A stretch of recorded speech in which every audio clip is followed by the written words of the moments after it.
வணக்கம் நேர்களே, நான் உங்கள் ஆஸ்ட்ரோ பூர்ணா, என் கணித ஜோதிடம் மற்றும் ஆன்மீக பரிகார ஆராய்ச்சியாளர் மற்றும் ஒரு புது பதிவுல உங்களை எல்லாரையும் சந்திக்கிறதுல மகிழ்ச்சி அடைகிறேன். இன்னைக்கு நம்ம ஒரு சிறப்பு பதிவாக சனி வக்ர நிவர்த்தி, அதாவது வருகின்ற இந்த நவம்பர் மாதம் 16ஆம் தேதி அந்த சனி பகவான் கும்ப ராசியில வக்ர நிலையிலிருந்து இயல்பு நிலைக்கு திரும்புகிறார். இது நாள் வரைக்கும் பின்னோக்கி நகர்ந்துட்டு இருந்த அந்த சனி பகவான் இப்போ தன்னுடைய இயல்பு நிலைக்கு மாறுகிறார்.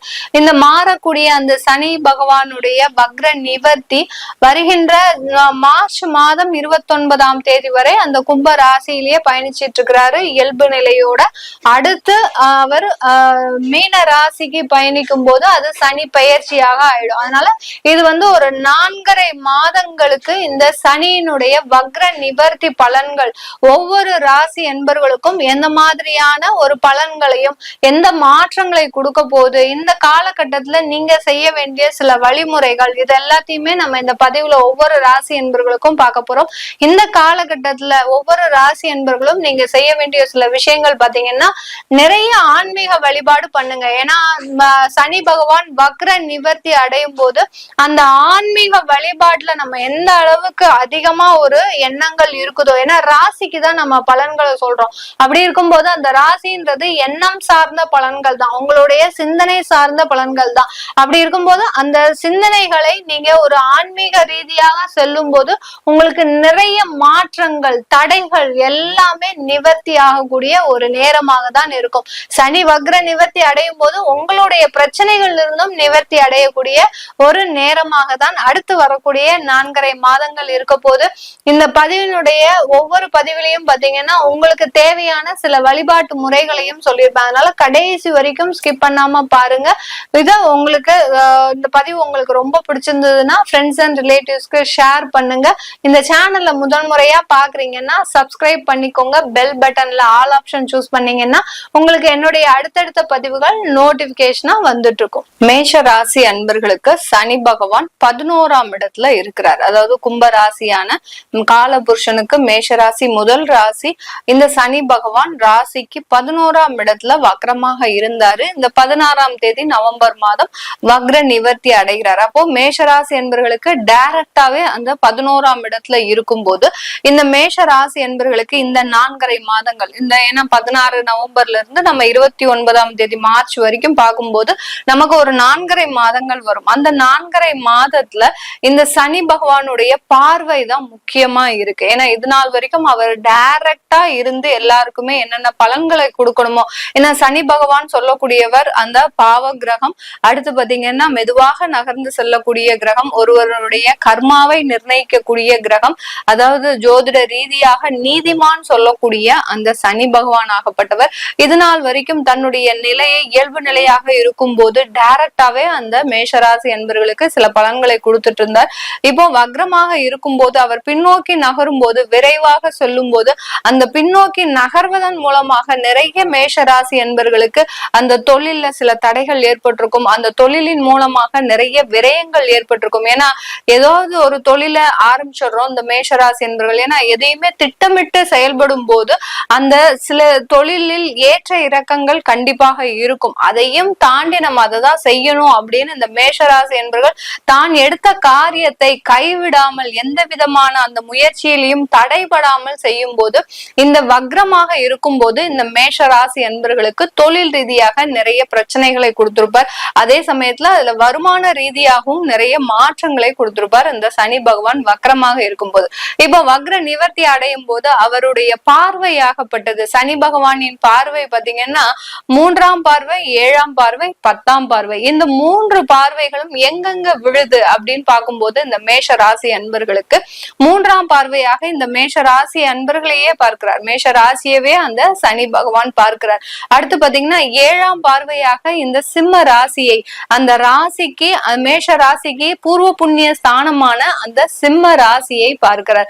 அடுத்து பாத்தீங்கன்னா 10ஆம் பார்வையாக இந்த மேஷ ராசி அன்பர்களின் 8ஆம் இடத்தை, அஷ்டமாதிபதினு சொல்லக்கூடிய அந்த 8ஆம் இடத்தை விருச்சிக ராசியை பார்க்கும் போது இந்த 4.5 மாதங்கள் இந்த மேஷ ராசியில இருக்கக்கூடிய இருக்கக்கூடிய அந்த அஸ்வினி நட்சத்திர அன்பர்களுக்கு கடன்கள் எல்லாமே சில அளவு குறையக்கூடிய ஒரு நேரமாக இருக்க போகுது. நிறைய கடன்கள் வாங்கி வச்சிருக்கிறீங்க, தொழில் ரீதியாக நிறைய சமாளிக்க முடியாத கடனை வாங்கி வச்சிருக்கிறீங்க அப்படின்னா கண்டிப்பாக அந்த தொழில் சம்பந்தமாக சில கடன்களை அடைப்பதற்கு உண்டான ஒரு நல்ல மாதமாக தான் இந்த மேஷராசி அன்பர்களுக்கு அஸ்வினி நட்சத்திர அன்பர்களுக்கு இருக்க போகுது.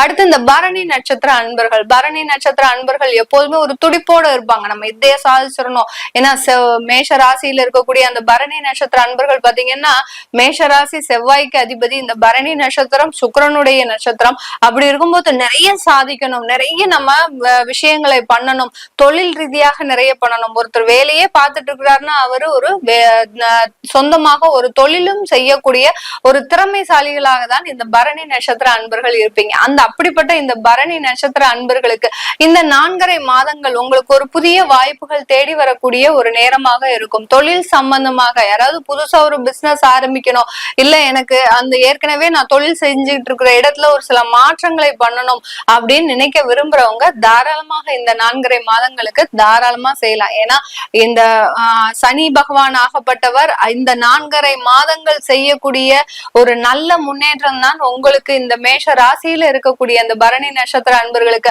அடுத்து வரக்கூடிய ஒரு பொன்னான ஒரு காலமாக இருக்க போகுது. அடுத்து பாத்தீங்கன்னா கார்த்திகை நட்சத்திர அன்பர்களுக்கு, இந்த கார்த்திகை நட்சத்திர அன்பர்களுக்கு இந்த ராசியில இருக்கக்கூடிய அந்த மேஷ ராசியில இருக்கக்கூடிய அந்த கார்த்திகை நட்சத்திர அன்பர்களுக்கு இந்த சனி பகவானினுடைய பார்வையாகப்பட்டது பாத்தீங்கன்னா உங்களுடைய ராசிக்கு, அதாவது உங்க நட்சத்திரத்திற்கு அதிபதியான அந்த சூரியனுடைய ராசியில வேற அந்த சனியின் பார்வை படுறதுனால, அந்த பூர்வ புண்ணிய ஸ்தானத்துல படுறதுனால மேலும் மேலும் வேலையில முன்னேற்றம், நீங்க செய்கின்ற அந்த வேலையில நிறைய பதவி உயர்வு, வருமான உயர்வு, நீங்க எதிர்பாராத திருப்பங்கள், இது எல்லாமே தரக்கூடிய ஒரு நேரமாக தான் இருக்க போகுது. ஏன்னா அவர் அஷ்டமாதிபதியாகப்பட்ட அந்த 10ஆம் இடத்தையும் பார்க்கறதுனால அவருக்கு அங்க கர்மகாரகனா பார்க்கிறார். ஆனா உங்களுடைய இடத்துக்கு பாத்தீங்கன்னா அந்த மேஷ ராசிக்கு 8ஆம் இடத்தை பார்க்கும் போது திடீர் அதிர்ஷ்டங்களையும் திடீர் வாய்ப்புகளையும் கொண்டு கொடுக்கக்கூடிய ஒரு நேரமாக தான் இருக்க போது இந்த மேஷ ராசியில இருக்கக்கூடிய கார்த்திகை நட்சத்திர அன்பர்களுக்கு. இப்படி இந்த ஒவ்வொரு நட்சத்திர அன்பர்களுக்கும் இந்த சனி வக்ர நிவர்த்தி ஆகப்பட்டது நிறைய ஒரு சந்தோஷமான தருணங்களை கொடுக்கக்கூடிய ஒரு மாதமாக தான் இருக்க போது இந்த அடுத்து வரக்கூடிய 4.5 மாதங்கள். ஏன்னா லாபஸ்தானத்துல இருக்கிறார், லாபஸ்தானம்னு சொன்னாலே மகிழ்ச்சியை தரக்கூடிய ஒரு தருணம் தான் இருக்கும். இந்த 4.5 மாதங்கள்ல இது நாள் வரைக்கும் பட்ட கஷ்டங்கள் எல்லாமே ஒரு 60% அளவு உங்களுக்கு ஒரு நிவர்த்தியை தரக்கூடிய ஒரு சனி வக்ர நிவர்த்தியாக தான் இருக்க போது இந்த மேஷ ராசி என்பர்களுக்கு. குடும்பத்துல நிறைய பிரச்சனைகள் இருக்கு, மேஷ ராசி என்பர்களுக்கு கொஞ்சம் நஞ்சம் இல்ல. அதாவது குடும்பத்துல கடன் பிரச்சனைகள், தொழில கடன் பிரச்சனைகள் பத்தாதுன்னு உங்களுக்கு குடும்பம் ரீதியாகவும் சில கடன் தொந்தரவுகள் இருக்கு. அதே சமயத்துல உங்களுக்கு குடும்பத்தோட சேர்ந்து வாழ முடியாத ஒரு சூழ்நிலையும் இருந்துட்டு இருக்குது இந்த மேஷ ராசி என்பர்களுக்கு. நிறைய பேர் குடும்பத்தோட வாழணும்னு நினைச்சாலும் அவங்களால முடியாத ஒரு சூழ்நிலை. ஏன்னா அவ்வளவோ நம்ம அட்ஜஸ்ட் பண்ணி போனா கூட நம்மளால அந்த குடும்பத்துல நல்ல விதமாக ஒரு வாழ்க்கையை நடத்த முடியல.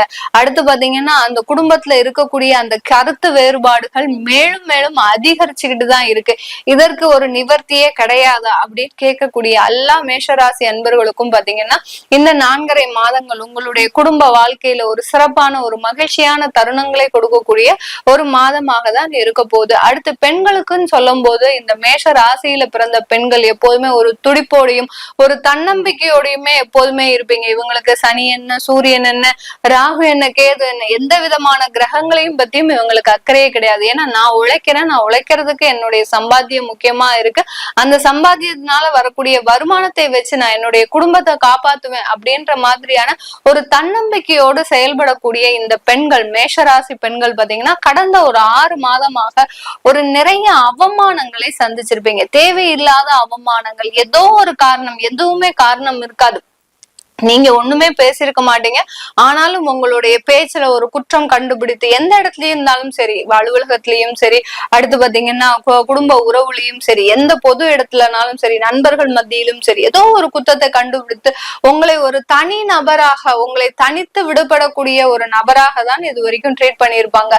அதனால சில பேர் பெண்கள் எல்லாம் பாத்தீங்கன்னா ஒரு விரக்தியான சூழ்நிலையில இருப்பீங்க. இப்படிப்பட்ட நம்ம எல்லாருக்காகவும் உழைக்கிறீங்க. ஏன்னா பெண்களுக்கு உண்டான ஒரு முக்கியத்துவம் என்ன இந்த மேஷ ராசியில அப்படின்னு பார்க்கும்போது அவர்கள் குடும்பத்திற்காகவே தியாகம் செய்பவர்கள், குடும்பத்துல இருக்கிறவங்க நல்லா இருக்கணும் சொல்லி சொல்லி வளர்ந்தவர்கள். அதே சமயத்துல அந்த குடும்பத்துல இருக்கிறவங்களே தன்னுடைய சார்ந்தவர்களே தன்னை இழிவாக பேசும்போது அந்த மனமாகப்பட்டது நிறைந்த வழிகளை சுமந்து கொண்டு ஒரு நடை பிணமாக தான் இந்த மேஷராசி என்பர்கள் நீங்க வாழ்க்கை பயணம் தொடர்ந்துட்டு இருக்கிறீங்க.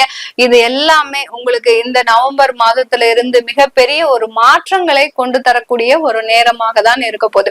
இதன் மூலமாக இந்த சனி வக்ர நிவர்த்தியின் மூலமாக மேஷராசி என்பர்களுக்கு வாழ்க்கையில முக்கியமான கட்டங்களை எட்டக்கூடிய ஒரு அத்தியாயமாகவும் இருக்க போகுது. ஏன்னா சில பேருக்கு ஒண்ணுமே நடக்கல அப்படின்றவங்க எல்லாம் இந்த 4.5 மாதங்கள்ல சில முயற்சிகளை செய்து அதற்குண்டான வாய்ப்புகளை பெற்று அதன் மூலமாக சில பிரச்சனைகளை தீர்க்கக்கூடிய ஒரு மாதமாகவும் தான் இருக்க போகுது. அதனால இந்த 4.5 மாதங்கள் ஒரு வரமாக அமைந்து இந்த மேஷராசி என்பர்களுக்கு இது நாள் வரைக்கும் இருந்த துயரங்கள் எல்லாமே களையக்கூடிய ஒரு நேரமாகவும் தான் இருக்க போகுது. ஏன்னா அடுத்து விரயஸ்தானத்திற்கு வருகிறார் இந்த மேஷராசி என்பர்களுக்கு.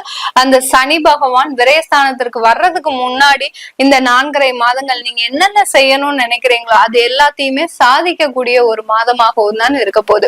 இது எல்லாமே நம்ம கோச்சார நிலவரப்படி பலன்களை சொல்லி இருக்கிறோம். உங்களுடைய ஜாதகப்படி தசாபுத்திப்படி அந்த சனி பகவான் எப்படி வக்ர நிவர்த்தி அடையும் போது உங்களுக்கு என்ன பலன்கள் இருக்கும். சில பேருக்கு பாத்தீங்கன்னா அந்த மேஷ ராசி என்பர்களுக்கு இப்பவே பாத்தீங்கன்னா அவங்களுக்கு 7.5 சனியினுடைய தாக்கம் இருக்கு அப்படின்ற மாதிரியான ஒரு தவறான புரிதல்கள் இருக்கு. அதெல்லாம் கிடையவே கிடையாது. உங்களுக்கு இன்னும் ஒரு 2 ஆண்டுகள் ஒரு காலம் இருக்கு. அதுக்கப்புறம் தான் உங்களுக்கு 7.5 சனியின் காலம் வரும். அதனால அதெல்லாம் தெரிஞ்சுக்க விருப்பப்படுறவங்க கீழே இருக்கிற நம்பருக்கு வாட்ஸ்அப்ல அப்பாயின்மெண்ட் வாங்கிட்டு நீங்க என்கிட்ட கன்சல்ட் பண்ணிக்கலாம். சில பேருக்கு குழந்தைகளுக்கு ஜாதகம் எழுதணும், திருமணம் ரீதியாக ஜாதகம் எழுதணும் அப்படின்னு நினைக்கிறவங்க கீழே இருக்கிற நம்பருக்கு வாட்ஸ்அப்ல அப்பாயின்மெண்ட் வாங்கிக்கிட்டு நீங்க என்கிட்ட கன்சல்ட் பண்ணிக்கலாம். உங்களிடமிருந்து விடைபெறுவது உங்கள் ஆஸ்ட்ரோ பூர்ணா. நன்றி, வணக்கம்.